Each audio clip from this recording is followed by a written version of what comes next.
our landlords were cheap. Shocking. Wait, you mean in Carlton? Yeah, I know. Hard to believe. Greatest little town. So we hung the sheet between, and I have the room on the one side, and the boys have the room on the other side, and I'm laying in bed, and I hear footsteps coming up the stairs, and I was like, the boys are already asleep. Who the hell? And I thought maybe my mother was coming upstairs to say something or whatever. And I'm like, what is and then the next thing I know, there is a person standing in my room. Yep. Just standing there, not doing anything, just kind of hanging out. And I was like, what the actual... And I wasn't like I was asleep and I woke up and I'm like dreaming still. No, I was wide awake because I was in my room reading. Yeah. Because I do know how to read. Barely. And, so it was just super crazy. And then, I mean, they weren't like an evil spirit. Just a person. There, just hanging out. It wasn't until I moved my bedroom to the back room of that house and you're all that danger, I had the little... danger. Because that top floor of that house, though, was where Charisma lived as well. That was her bedroom. And, like, the tiny bedroom towards the back was her sister. So Charisma had this huge room, right? And there were, like, 2 beds in it. Just because, why not? And one was a water bed. But that was where crazy shit happened to us, too. That's where we're each laying in our own bed. And I was so scared because I don't know if you know this, but I was a very delicate child. I was very... Certainly, I do know that. Scared of everything. But there was, again, at like the top of the stairs, there was just someone chilling. Some man standing there. And both of us, I was like, nope. No. No, sir. No, ma'am. No one's here. My eyes are closed. Krista, I can't see anything. It's dark. But there's, like, clearly, like, lamps on. Yeah. But no, girl, I was not about ready to, girl, hey, I'm scared of real people. I imagine it was probably the same person. Not, to be honest. And, we had another experience, and I barely remember this one, but I remember talking about it later. And it was, someone just talking to us, and we just tied it to being, like, Grandma, your mother, her old beau. You know what I mean? Who was, like, died in some motorcycle accident and they were engaged and some true love story. Yeah. And like, so we always were like, oh, it's him. Because he was the same one in that same house, allegedly, who would come and sit at the end of your mother's bed when she lived there. Yes. So I was like, girl, so Bob is just like, oh, she lived here and where's she at? I'm like, I don't know. I'm 8. Well, I know that I must have told you the story of that. So the same time period where I was house sitting, because by this point I didn't live there anymore. I had moved out. Sure. But I was home, house sitting, whatever. So I slept in my mother's bed while they were gone. Okay. And the very first night, and I knew the stories about how he would come sit on the edge of her bed, and her cat, who was dead for years now, would jump up onto the bed, walk around in circles, and lay down like cats do. And I was like, okay. And so, first night there, I lay down in the bed, I shut off the lights, and I feel cat jump up. And now, there were cats there, yes. But I am a closed door, don't sleep with animals kind of girl. I don't like it. I don't sleep well with animals in my bed. So, closed the door, made sure there were no animals in there, and 5 minutes in, I feel the cat jump up on the bed, and the bed move, and I was like, okay, well. And a moment later, I felt the side of the bed go down. Like somebody came in and sat down. Sir? But then, here's where it got trippy, because the side of the bed went immediately back up. Oh. Like, wait, you're not supposed to be here. This isn't you. And I felt someone literally grab my ankle. Like, who are you and what are you doing here? And I was like, I don't know how I was cool enough to be whatever. Yeah. I think it's because I'd already experienced some other spooky shit. Yeah. But I was like, listen, she's gone. She's on vacation. I'm supposed to be here. I'm just house sitting. She'll be back in a week. Yeah. And he did not come back the rest of the week. Oh my God. That was the one and only time. And amazingly enough, I was still able to stay there the rest of the week, because I was like, girl, Bob was persistent. He was trying to hit all the generations. Bob, I guess. Like, hello, can you direct me to this woman? Where's she at? Is she across town? She was in Montana. Oh. Give me a break. Whatever. Speaking of breaks, we're going to take a little break. And we're back. And we are talking about ghosts. We are. But that house, so we're talking about a house where I lived, and then years later, Annika's friend Charisma lived. Yep. And yes. And continued to have the similar experiences. Yep. So I have to tell you about the scary one, though. Because the ones those were like, meh.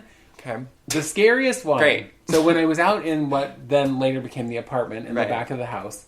Ooh. So what you should also know is that where the entrance was, because there was an entrance on, like if you're looking at the house, there was an entrance on the right to that back apartment. And there was sliding doors on the left side of the house. Where the sliding doors were, there used to be a garage right outside that, which is where the man hung himself. Love that. You know, so they tore it down to get rid of the bad juju, but you know, sure, because that work. That's how that works. Because the land, you can just tear that down too. Right. Anyway, I hate it here. So one night I'm laying in bed. Now it's just this one big open room, and I have my bed and my whatever. God knows what else I have back there, and I wake up because I just feel something weird. I wake up. And it looks to me like there's someone standing at the foot of my bed. This very angry-looking woman.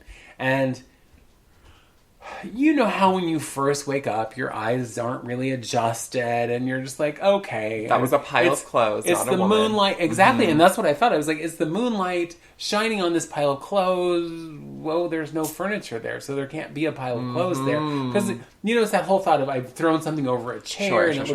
There was no chair there. It was in an open space at the end of my bed. And so I'm closing my eyes, squeezing them and opening them back up, going, it'll be gone when I open my eyes. And probably the third time I opened my eyes, and there's a woman standing there, and, you know, I don't know. In that moment, it looked to me like she was A, very angry, and B, like she had a weapon. She had a knife in her hand. Okay. And I'm all... I don't know who this psycho is, but I'm pretty sure she's not here for me. Girl, I know this is a small town, but this is not... Are you Leatherface's mother? Like, get out! God. I hate you! But it really was like, again, had enough weird experiences right now that I was like, I'm just going to talk nice to Lady Ghost, and maybe she'll go away. And I did. I was just like, I don't know who you are, but you need to go back to where you're from, because you're not here for me. I don't know you. Whatever. But leave the knife, okay? Yeah. And don't kill me. Yeah, girl. Please don't kill me. Implied. And then she was gone. Okay. And then I was gone because I ran out of there like my ass was on fire. Yep. Because I was like, some scary ghost bitch just came for me. Some white lady was in my room with a knife. I was an angry white lady. Girl. I think she might have been the original Karen. They have a lot to be angry about. White people. Oh, poor white people. Their systems of... oppression. That house was just very interesting. But all of my Charisma's family also experienced things there too. I mean, again, I was like very young, so I don't remember a ton of them. But people were freaked out to come over. But the interesting thing that I know happened there when Grandma lived there and when Charisma lived there, because again, country people, lots of animals.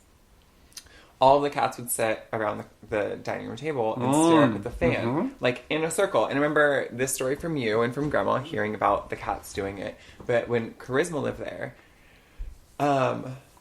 someone came over with like a little toddler child, and Charisma had like cats. She also had like parakeets, an iguana, a turtle. She had a bunch of shit, right?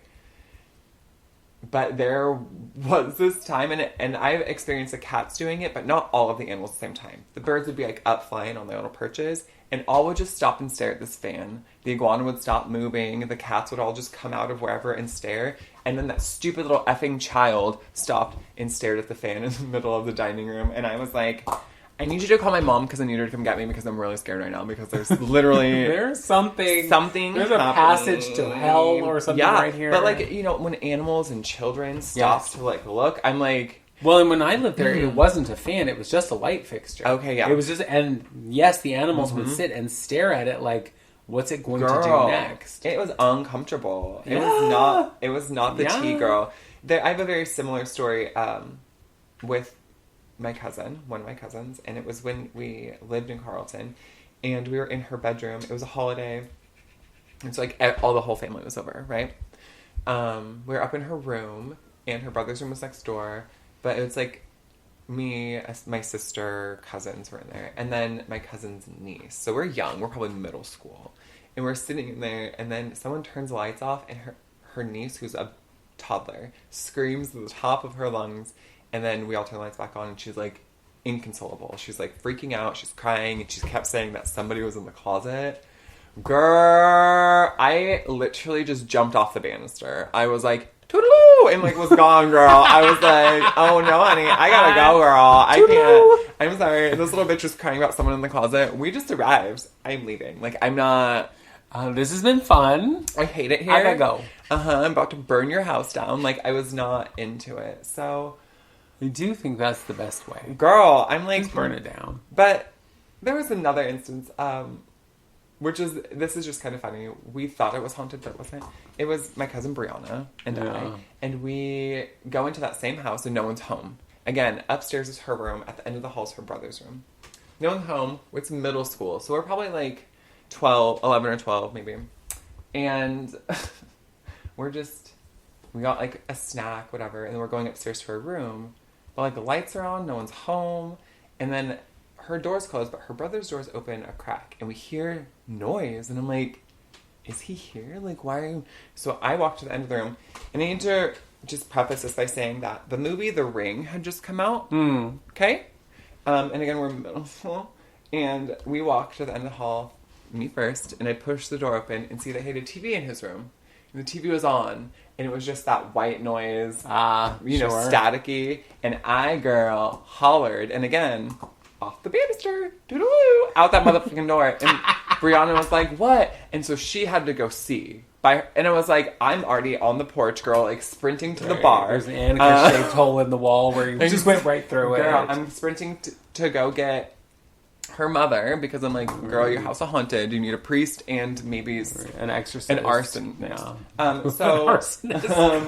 Brianna saw it and Brianna was horrified. But I remember after that, after seeing The Ring and after this moment, Brianna couldn't sleep by herself for like 6 months. She had to sleep with somebody because she was petrified. And I get it. That movie scared the shit out of me. But that moment, girl, I was like, this house is cursed. I don't know why you moved here. Maybe you were drawn here. Maybe it's poltergeist. I can never come back here. My mom said I can't play with it anymore because this. Because your house is haunted. Bitch, because this. Yeah. And I'm prime pickings. They're going to come take me. Who, girl? Yeah. Yeah. Well, you know. Scary. One of the other... Okay, so after this... I mean, I had several other experiences. When I was in my early 20s... I'm going to say I was like 22, 23. I don't know. I was young. Moved to this house in North Portland. And just kind of an average house, right? Nothing special. Although there were some funny things about it. So this woman that I worked with, she was like, hey, do y'all want to move into my dad's house? Because he passed and we're eventually going to sell it, but we need someone to live there just to keep it up and blah, blah, blah. And I was like, sure. And then she gave us this ridiculous deal on rent. And I was like, yeah, we'll take it. Sold. A nickel, we'll take it. Well, and it had all been, it had mostly been cleaned out. But this has nothing to do with the ghost part, but it's just so funny. We're walking through the house. We're like, cool. Has a sunken living room. You walk in and there's like a little foyer kind of area. And to your left, there's a sunken living room. And to your right, there's 2 bedrooms and a bathroom. And then you walk into the kitchen. And there's a laundry room that you walk through to go upstairs. And there's an attic / bedroom. But it really was never converted to a bedroom. Blah. Doesn't matter. But then if you walk straight through the kitchen, you go to the back porch and then outside. Okay. So we walk through, we go outside, lovely yard, blah, all nice, turn around, come back, and then we notice on the wall of the back porch, the biggest phallus, handmade, hand-carved I had ever seen in my life. And it was probably, and it was the entire thing. Yeah. Dick balls, the whole thing. Okay. Carved out of wood, hand carved. Why not? Hanging from a leather strap on the wall. And it was probably a foot and a half long. It was big. Okay. And I was like, what? Why? It was a club and stick, girl. Okay. So. What do you club baby seals with? Maybe. Girl. Or I don't know what he clubbing with it. He was clubbing them. But that was, all we knew is that George had passed. And this was George's stuff and whatever. One of the... I have a funny story and then a really bizarre... Oh, Holy Ghost. So when you walked into the foyer, there was like a half wall where you could then, if you go through the doorway to the kitchen. Sure. And I